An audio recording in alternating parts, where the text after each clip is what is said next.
300 million e-bikes are expected to be used in the world in 2023. That's about one e-bike for every 26 people globally.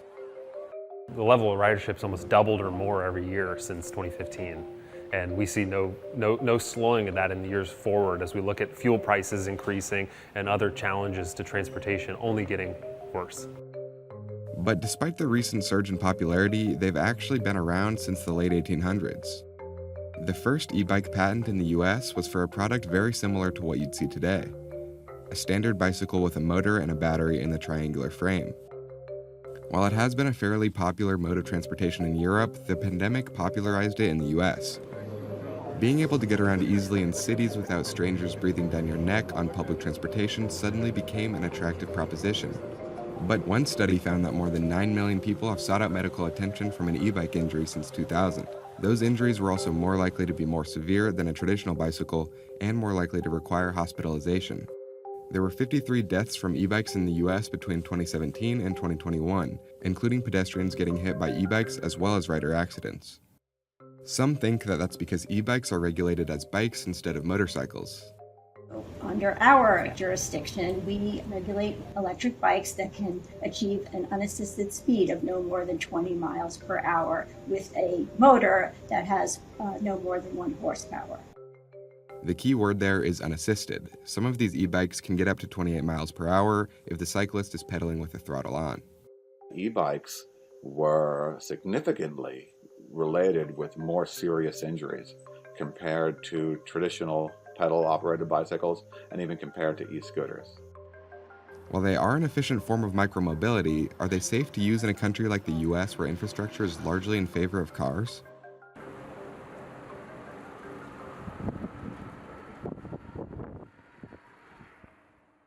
There are at least 200 e-bike brands around the world, and a variety of models have entered the market over the last decade. Some are built with specific work in mind, like food delivery. Others were made for chauffeuring around your little kids or designed to fold up if you have limited space at home. While some e-bikes are pedal-assisted, others can get going purely from the throttle. The plethora of options have helped them grow in popularity, and in the US they're actually being bought more than electric and hybrid cars combined. You can build 400 rad power bikes with the same amount of battery cells that goes into one large electric SUV. So in terms of a scalable solution that's also incredibly energy efficient, e-bikes are the way to go. That's Mike Radenbaugh. He's the founder and chairman of Rad Power Bikes, the largest e-bike company in the US. You can also go about 40 miles per charge on the average e-bike, which is enough for a few days of commuting and getting around town in the average city. And a lot of our customers are also living rurally and in suburban areas. So Rad is about 1/3 rural, 1/3 urban, and 1/3 suburban. And that might surprise some people that think electric bikes are just for people in the city, and that's not the case. And there's an abundance of environmental benefits. A study found that an e-bike emits only 5 grams of carbon for every mile traveled, compared to about 100 grams per bus rider and 240 grams per person traveling by car. I was literally researching cars. I had a spreadsheet set up of all the ones I was going to go test drive, but we were holding off because after the move, we didn't have enough money to buy a car. And we were looking at these electric cargo bikes and decided to buy one. Jason Slaughter is known for starting the YouTube channel Not Just Bikes. He's garnered over 850,000 subscribers for talking about urban planning and chronicling his life in Amsterdam, where he and his family moved because they didn't want to live in a car-centric community. I mean, they're expensive, but they're still a heck of a lot cheaper than buying a car. And what we found, with having 2 kids, that we basically did almost every trip we needed to do. And there's actually a lot of people like Jason replacing their cars with e-bikes. More than 70% of Rad customers, their primary reason for adopting an electric bike into their life is to replace car miles. E-bikes are inherently going to be more dangerous than regular bikes. Put simply, the faster you're going, the more crashing will hurt. E-bikes are 3 times more likely to result in a hospitalization if an injury occurs compared to traditional bikes. In addition to the severity of personal injuries, they're also about 3 times more likely to be involved in a collision with a pedestrian than a traditional bike. Banning their use on sidewalks, age restrictions, and required helmets have been suggested to combat these issues.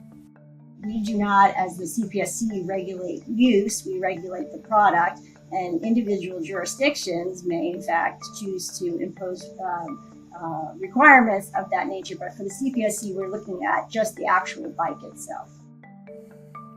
The Consumer Product Safety Commission is, however, able to regulate speed, which is why Class 1 and Class 2 e-bikes are only allowed to go 20 miles per hour unassisted in the US. Beyond that, other national regulations are almost non-existent for e-bikes, leaving it up to localized jurisdictions. Some states like Alaska and Massachusetts have strict restrictions on e-bikes, essentially classifying them as motor vehicles and requiring an operator's license. Others, like New York, require e-bike riders to be at least 16 years old, and 16 and 17-year-old riders are required to wear helmets. Our products are for adults only, and we recommend, as also a national standard, 16 plus years of age for all of our models. And we make that very clear in all of our retail stores. It's simple physics. If a car is traveling 45 or 40 miles an hour and hits somebody, it's almost a certain fatality. Whereas if that same car is traveling just 10 miles an hour less, you've got less than half the probability of a fatality. A lack of helmets and reckless driving could be factors in the increase in injuries, but excessive speed is frequently blamed for the problem. But in New York City, certainly the delivery sector is driving some of this injury, literally. Their incentive is to complete as many deliveries as quickly as they can.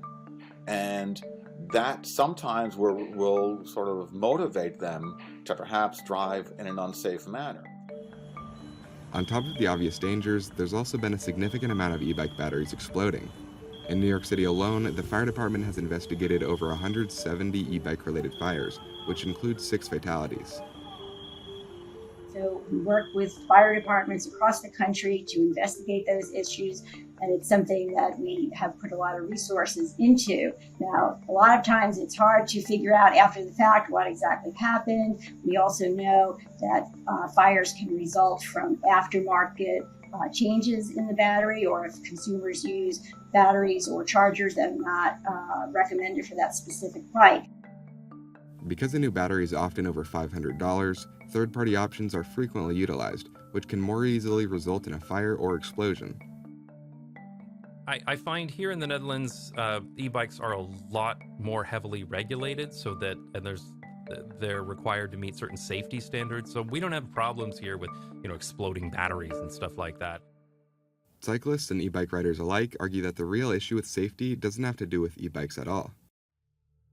The cars are the greatest threat to other road users, whether that's pedestrians, regular cyclists, or electric bikes. And that's shown in all the safety numbers from the National Highway Traffic Safety. This is a known problem for many years. It's being deliberately covered up by the automotive industry, which has polluted our earth and created all this road, frankly, risk and fear. And our streets should go back to the people.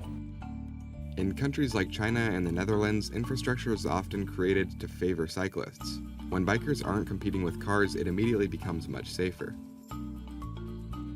They didn't have to build any complicated, expensive infrastructure or anything like that. All they did was remove a lot or all of the car traffic. It doesn't even need to be all of it, just most of it, and people will come out.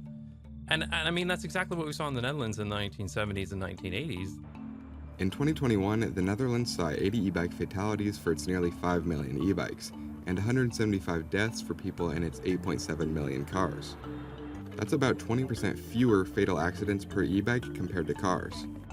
The Netherlands and European Union also have other regulations in place to ensure safety. E-bikes are capped at 25 kilometers per hour, or about 15 miles per hour, which is roughly the same speed as regular bikes, so they aren't competing. And then in terms of regulation on e-bikes, I think it is incredibly important. We look at the dangers of, automobiles that can go 100 miles per hour within a few seconds.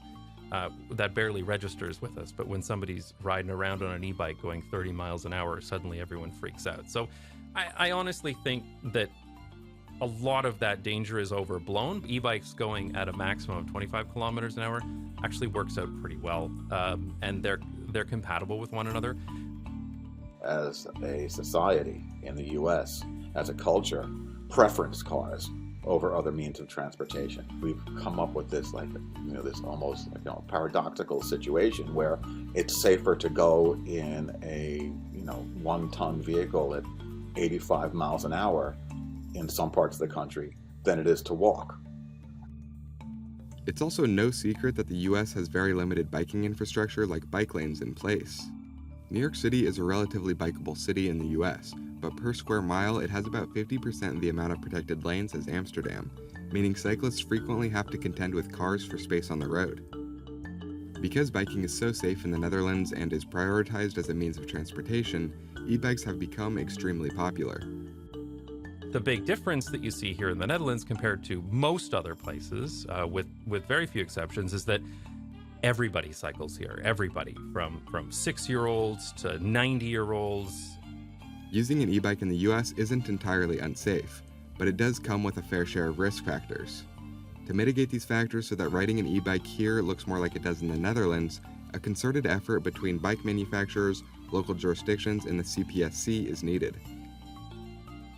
Bicycle infrastructure is not expensive, but we need to start thinking about this seriously in North America as a network. How do we build at least a minimum viable network to get people from point A to point B quickly and efficiently on bicycles, and with a focus on safety?